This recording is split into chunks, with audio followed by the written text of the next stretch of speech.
Love Me, Love Me Not by Nicola Prentice. Kate looked around the room at the other people. 10 men and 10 women, all around the same age. Thank you for coming today and offering your time to help with our research. Limerine, the medicine we're testing, is in the final stage of testing. Previous human trials have shown us that limerine is completely safe. Kate stopped paying attention. She'd read the information the medical research company had sent her. So she knew that limerine had already been approved for sale and that they were not testing to see if there were side effects. She didn't know any of the other people in the group. She guessed that none of them had jobs either, or they wouldn't be earning money by testing medicine. But otherwise, it was impossible to know if she had anything in common with any of them. She hoped so, or 4 days in the research center would feel like a very long time. As side effects, we know that some people experience stronger emotions and a feeling of general happiness, the head researcher said. We'll be interviewing each of you and doing tests during the day and night. So if you can all sign the forms, we can start. Kate signed her form without reading the information. Hopefully, this was going to be a very easy way to make money. I hope the food's better than last time, said the guy, sitting next to her as he gave in his form. Kate smiled. I am Michael. Kate, she said. Have you been here before? I do these trials as often as they'll let me, he laughed. It's such an easy way to make money. She smiled back. Here was someone she had something in common with. A few hours later, Kate was eating dinner. She had taken her second limerine tablet before dinner. She was feeling really relaxed. Maybe it was the vitamins, or maybe it was just because she had so much free time and there was nothing she needed to do.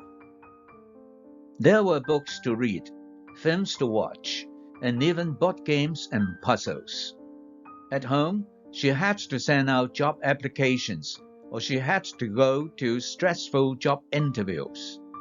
After more than 20 applications, she still didn't have a job. She looked up and saw Michael smiling at her. Do you want to play a board game? He asked. His eyes were really dark brown, Kate thought. She hadn't noticed that earlier. She felt her cheeks go red. Sure, she replied. But I like to win. She won't.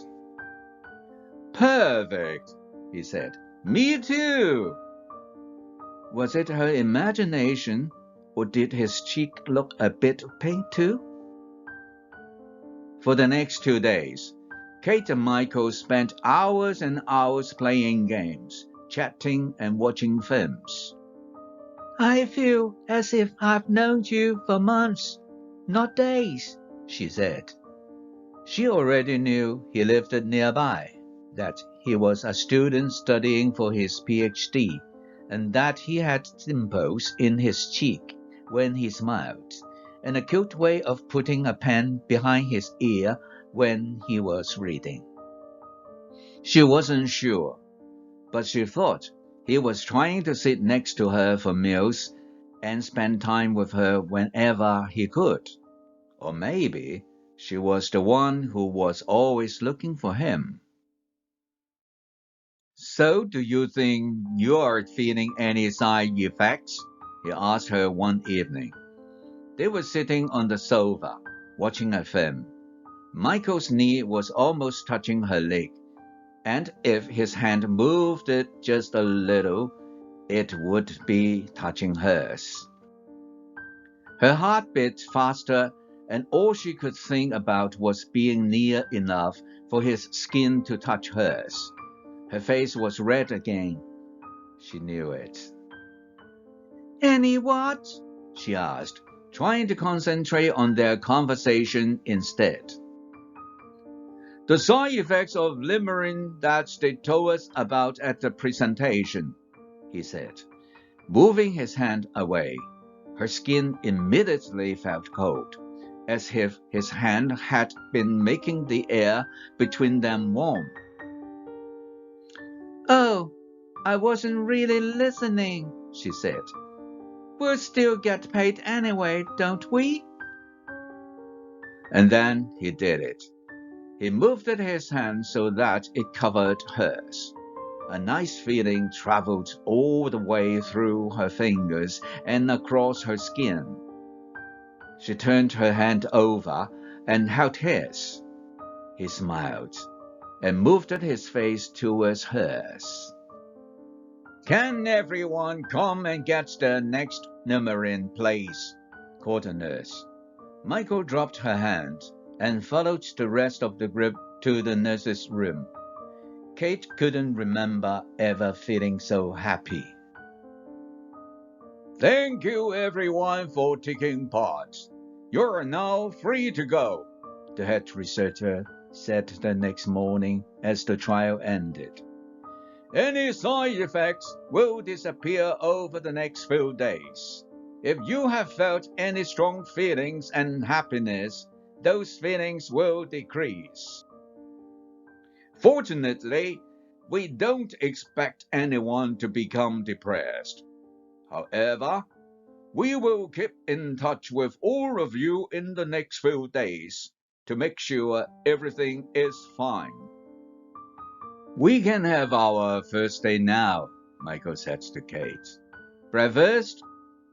Over breakfast, they talked and talked. Kate knew she was in love. It was stupid, but it was true. Michael said it first. "I can't believe I met you. I've never felt like this about anyone before." "This does feel amazing," Kate said, but she had been worried about something since the beginning of the trial. She hadn't wanted to think about it, but now she had to ask him a serious question. "You don't think—" "What?" "What if it's the limerine making us feel like this? What was it he said about strong feelings?" "There's only one way to find out," he said. "If you don't want to be my girlfriend anymore after a few days, we'll know it was just a limerine." She smiled at the word girlfriend.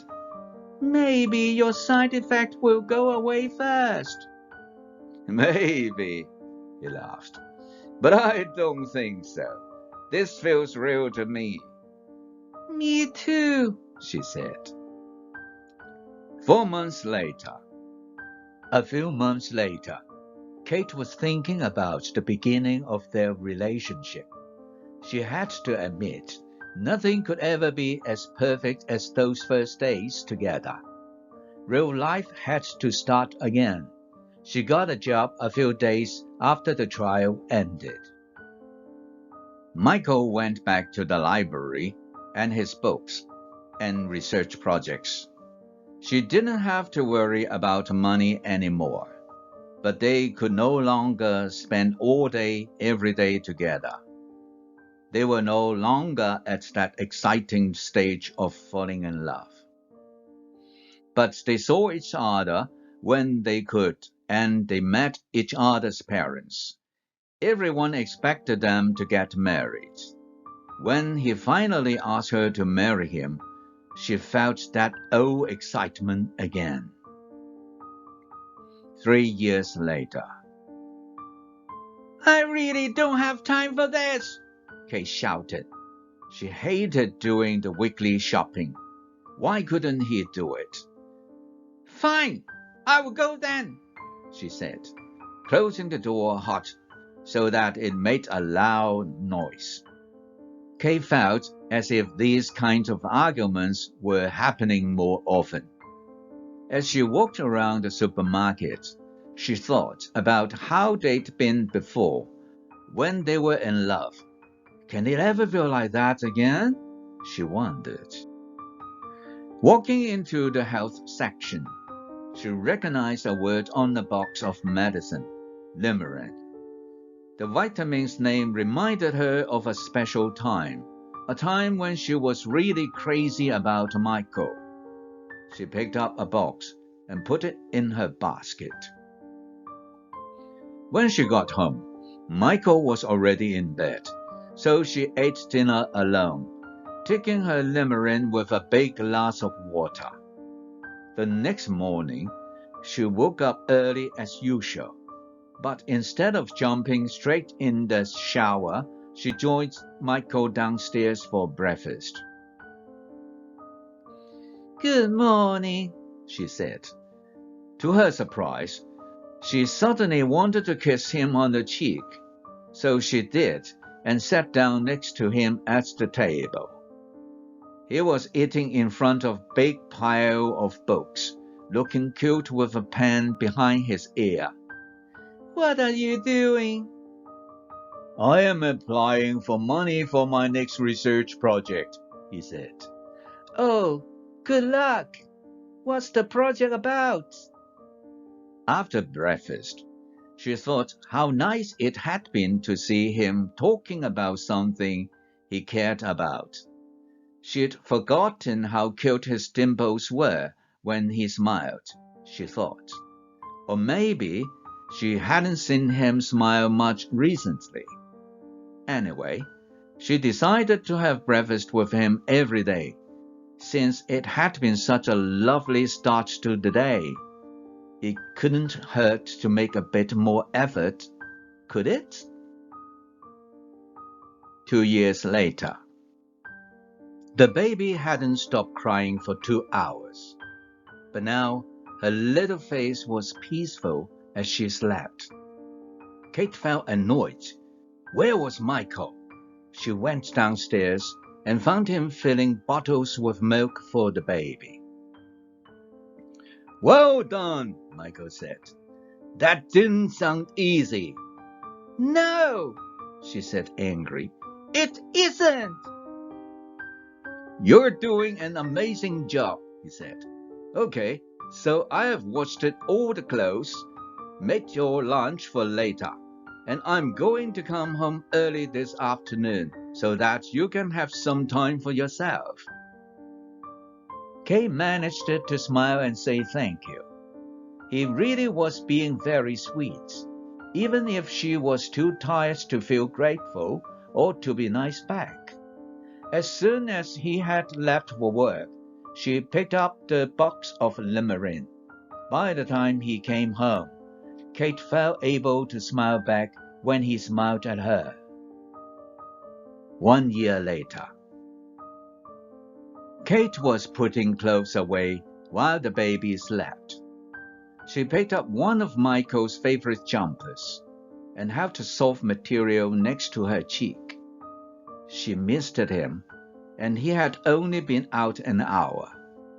Putting it back, she noticed something hot under the rest of the jumpers in the drawer. It was boxes and boxes of Limerin. They weren't hers. She was shocked to see these boxes. She took Limerin every day. It was true, but Michael, she thought of Limerin as an easy way to those feelings she'd always had for Michael, and it was working. Every day she felt madly in love with her wonderful husband. Everyone said marriage was hard work, but she just didn't have time or energy for the job of marriage, as well as her part-time job and a young baby. When she took Limerin, she made more effort to do small things that made their life together enjoyable. If he did something nice for her, she said thank you. But most of all, she actually felt grateful. If he wore a new shirt or his hair looked good, she told him he was handsome. She asked him about his state and remembered things that were important to him. She had seen nothing wrong with doing this, until now, that is. Now she knew why he had always been so good at doing those same things for her. It was all fake. Instead of smiling at Michael when he got home, she was angry. Clearly, the limerine only had a limited ability to make everything perfect, because nothing felt perfect right now. "What are all this?" she asked. She pointed to the limerine packet she'd taken from the drawer and put on the kitchen table. Michael moved it closer and tried to read the small writing on the boxes. "They're vitamins, aren't they?" "Don't act as if you've got no idea why I am asking," said Kate, even more angry. "These boxes," she said, picking one of the packets up, "are our relationship." "Oh," he said, "it's limerine." "Yes, it's limerine," she said. "I know exactly what they are." He looked confused. "So why are you asking me what they are? I remember the name now, you've said, from the place we met, right? But I've not taken those for years." "What?" I don't know. It's better to get vitamins from fruit and vegetables, isn't it?" he said. "The research company sent us boxes and boxes of them years ago, but I put them away somewhere and forgot to throw them away. We eat a healthy enough diet, so there's no need to take vitamins." "What about?" She felt her voice getting louder and louder, but also something made her feel less sure about the words she planned to say. Her idea sounded stupid. "What about the falling in love part? The side effects? You're always so wonderful, the perfect husband, and now I know why." "Oh, thanks," he laughed. "I know they told us there were some side effects, but we were just joking when we said we fell in love because of the medicine, weren't we? Also," he added, turning the box over in his hand, "there must have changed the ingredients or something, because it doesn't say anything on the box about side effects. See?" He held it out for her to look. "Maybe they changed the recipe after we did that trial. Who knows?" He gave her a big hug. "This perfect husband is all natural. Don't worry." He went upstairs to kiss the baby, and then she heard him in the kitchen as he started to make dinner. She looked carefully at the boxes, and it was true. There was nothing on the box about side effects, or even on the information inside. They were just vitamins after all. Limerine wasn't an easy way to love, and it never had been.